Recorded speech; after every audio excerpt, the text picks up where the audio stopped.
bor ekan, bir yo'q ekan. Qadim zamonda bir onaxon va uning 3 ta cho'chqasi bo'lgan ekan. Ular juda baxtli yashagan ekan. Lekin bir kuni onaxon ularga: "Bolajonlarim, endi katta bo'ldinglar. Har biringiz o'zingizga uy qurib, mustaqil yashashingiz kerak", debdi. Shunday qilib 3 ta cho'chqacha yo'lga tushibdi. Birinchi cho'chqacha eng yengil yo'lni tanlabdi. U somon topib, undan tez bir uy quribdi.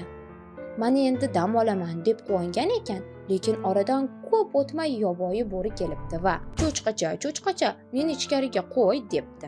Cho'chqacha javob beribdi: "Yo'q, senga eshikni ochmayman", bo'ri baqiribdi. "Unda puflayman, uyingni uchirib yuboraman". Bo'ri bir puflabdi, somon uy parchalanib uchib ketibdi. Cho'chqacha qo'rqib ikkinchi cho'chqachaning uyiga qochibdi. Ikkinchi cho'chqacha yog'ochdan uy qurgan ekan. Bu uy somonnikidan mustahkamroq bo'lsa-da, baribir zaif ekan. Bo'ri yetib kelibdi. "Cho'chqachalar, meni ichkariga qo'ying", debdi. Ular bir ovozdan "Yo'q, senga eshikni ochmaymiz", deyishibdi. Bo'ri g'azab bilan aytibdi: "Unda puflayman, uyingni qulataman". Bo'ri bor kuchi bilan puflabdi. Yog'och uy ham yiqilibdi. Ikki cho'chqacha jon jahdlari bilan uchinchi cho'chqachaning uyiga qochib ketishibdi.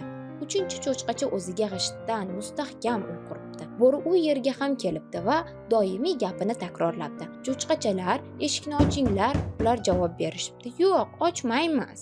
Bo'ri puflabdi, yana puflabdi, lekin g'isht uy joyidan ham qimirlamabdi. Bo'ri yanada qattiqroq puflagan, hatto tomoqlari og'rib qolibdi. Shunda u hiyla o'ylab topibdi.